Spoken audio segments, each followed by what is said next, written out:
Afternoon मित्रों, आज આપણે આવી ગયા છીએ ઓલ્ડ સિવિલ હોસ્પિટલ સુરત।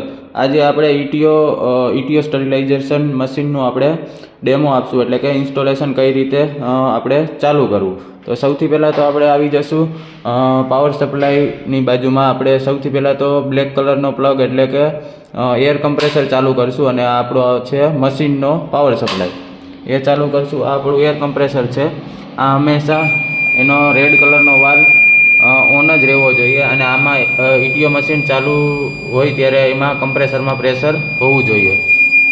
હવે આપણે પાવર સપ્લાય ઈટીઓ મશીનનો ચાલુ કર્યો એટલે આ રીતના આપણી ડિસ્પ્લે એટલે કે HMI છે, તેમાં એપ્રિકા સ્ટરીલાઇઝર પ્રાઇવેટ લિમિટેડ કરીને ડિસ્પ્લે ઉપર લખીને આવી ગયું છે। હવે આપણે આખી ડિસ્પ્લેમાં ગમે ત્યાં ટચ કરશું એટલે મેન મેનુ આવી ગયું।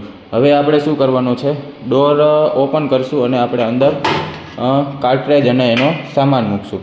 આપણે ડોર ઓપન કરતી વખતે સૌથી પહેલાં તો આ રીતના ડોર ક્લોઝ હતો। હવે આપણે ડોર ઓપન કરવા માટે આ રીતના ઉપરની સાઈડે ડોરનું હેન્ડલ રાખીશું, અને આ રીતના રાખી દીધું। સૌથી પહેલાં તો ડોર ખુલી ગયો।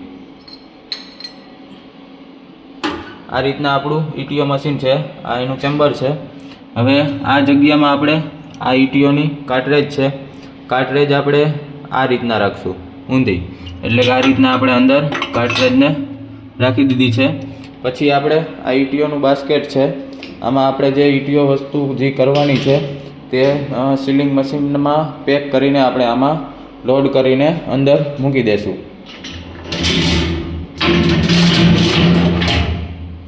હવે આપણે ડોર ક્લોઝ કરશું।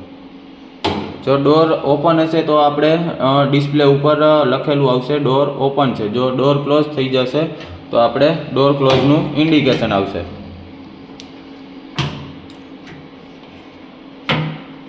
થઈ ગયો, ડોર ક્લોઝ થઈ ગયો, ડોર લોક ઇન્ડિકેશન આપણું ગ્રીન છે, રેડી। હવે આપણે શું કરશું, મોડ સિલેક્શનમાં ઓટો કરશું, અને રેસીપી સિલેક્શનમાં કોલ્ડ સાયકલ ઉપર ગ્રીન હોવું જોઈએ, અને વાર્મ સાયકલ આપણે 2 સાયકલ ચલાવવાની રહી। તો આપણે નોર્મલી સૌથી પહેલાં તો આપણે કોલ્ડ સાયકલ ચલાવતા હોય, ગ્રીન એટલે ઓકે છે। હવે આપણે મેનુ દબીને એમાંથી બહાર નીકળી જશું અને મશીન વ્યૂમાં જશું, અને આપણે સ્ટાર્ટ ઉપર બટન ઉપર ક્લિક કરશું। અત્યારે કંઈ પણ પ્રોસેસ ચાલુ નથી, એટલે કંઈ પણ મશીન વ્યૂમાં લખેલું આવતું નથી। હવે આપણે સ્ટાર્ટ ઉપર ક્લિક કરશું તો આ રીતના આપણું ઓટો સાયકલ સ્ટાર્ટ થઈ જાય, અને ઓટો સાયકલ રનિંગ લખેલું આવી જશે, અને તેના પેજ ચેન્જ થશે એ રીતના આપણું બઝર વાગશે, અને આ રીતના પ્રિન્ટ નીકળશે।